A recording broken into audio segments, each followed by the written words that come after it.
গতকালকে ঢাকা মেডিকেলের আমরা একটি ঘটনা শুনতে পেয়েছি। ঢাকা মেডিকেলে আমাদের যে ডাক্তার ভাইরা রয়েছে তাদের গায়ে হাত তোলা হয়েছে।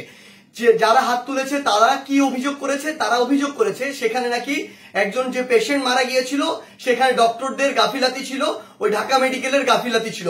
এখন প্রশ্ন হচ্ছে যে ডক্টরদের বা ঢাকা মেডিকেলের যে গাফিলাতি ছিল কিনা এটি নির্ধারণ আপনি কিভাবে করতে পারেন, কোন এক্সপার্টিজের ভিত্তিতে এটি নির্ধারণ করতে পারেন এবং এই অথরিটি আপনাকে কে দিয়েছে? যদি কোনো গাফিলাতি থেকে থাকে, ডক্টরের হোক, প্রশাসনের হোক, কিংবা যে কারো হোক, কিংবা কর্তৃপক্ষের হোক, অবশ্যই তার বিচার হবে।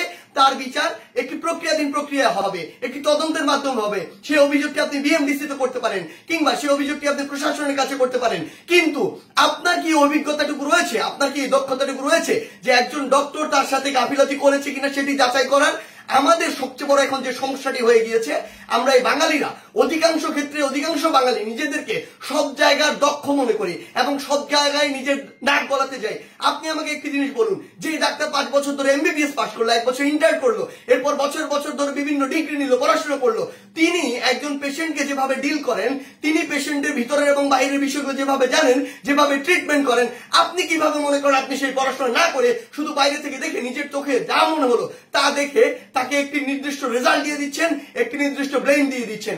আমাদের জায়গা থেকে স্পষ্ট বার্তা, এরকম একটি ব্লেম দিয়ে আসলে যখন আপনি একজন ডক্টরের গায়ে হাত তুলেন তখন আপনি যে কাজটি করেন সেটি আমরা বৈষম্য বিরোধী ছাত্র আন্দোলন আমাদের জায়গা থেকে কোনোদিনও সমর্থন করতে পারি না।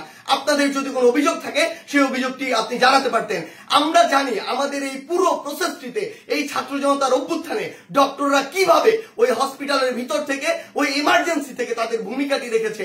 আমরা দেখেছি যখন কিছু সরকারের পাঁচাটা স্পিরিট, ডক্টরদের যে স্পিরিট, সেই স্পিরিটটি যাদের মধ্যে নাই, এমন গুটি কয়েক ডক্টর যখন ওই ছাত্র জনতার গণঅভ্যুত্থানে আমাদের আহত ভাইদের চিকিৎসা দিতে বাধা দিচ্ছিল, তখন অধিকাংশ ডক্টর নিজের জায়গা থেকে রিস্ক নিয়ে আমাদের ওই ভাইদেরকে চিকিৎসা দিয়েছিল। এমন অধিকাংশ ডক্টর রয়েছে যারা ডক্টরদের স্পিরিটটি ধারণ করে এবং আমাদের এই পুরো সময়টিতে আজকে পর্যন্ত আমার হসপিটালে যে আহত ভাইগুলো রয়েছে তাদেরকে নিরবিচ্ছিন্ন সেবা দিয়ে যাচ্ছে, নিজের কথা চিন্তা না করে। সেই জায়গায় যখন এরকম করে কোন একজন আমার ডক্টর ভাইয়ের উপর এভাবে হাতটি তুলে, আমরা এটি কখনো সমর্থন করতে পারি না। আমাদের জায়গা থেকে একদম স্পষ্ট একটি বার্তা, সেটি হচ্ছে যে আমরা প্রশাসনকে, মাননীয় স্বাস্থ্য উপদেষ্টা, ডিজি হেলথ সহ সকলকে একটি বিষয় স্পষ্ট করে বলতে চাই, আমাদের যারা মেডিকেলের ভাইরা রয়েছে, ইন্টার্ন ডক্টররা রয়েছে, কিংবা হসপিটালের যে ডক্টর ভাইরা রয়েছে, তাদের সাথে আমরা এই জায়গাটিতে একাত্মতা ঘোষণা করছি। তাদের নিরাপত্তার সর্বোচ্চ ব্যবস্থা করতে হবে। তারা দিনরাত 24 ঘন্টা আমাদের জন্য কাজ করছে, অথচ কেউ একজন চাইলো আর একটা ব্লেম দিয়ে তাদের গায়ে এসে হাত দিয়ে দিল, এটি আমরা আমাদের জায়গা থেকে কখনো মানতে পারি না।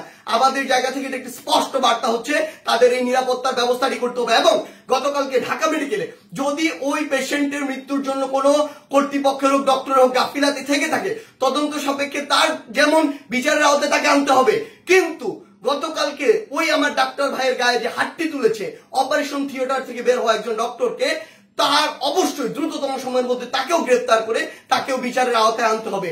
আমাদের জায়গা থেকে স্পষ্ট একটি বার্তা, আইন নিজের হাতে তুলে নেওয়ার মতো অন্যায়টি যদি আপনি করেন তাহলে আপনার পক্ষে কোনোদিন আমাদের অবস্থান থাকবে না। ধন্যবাদ।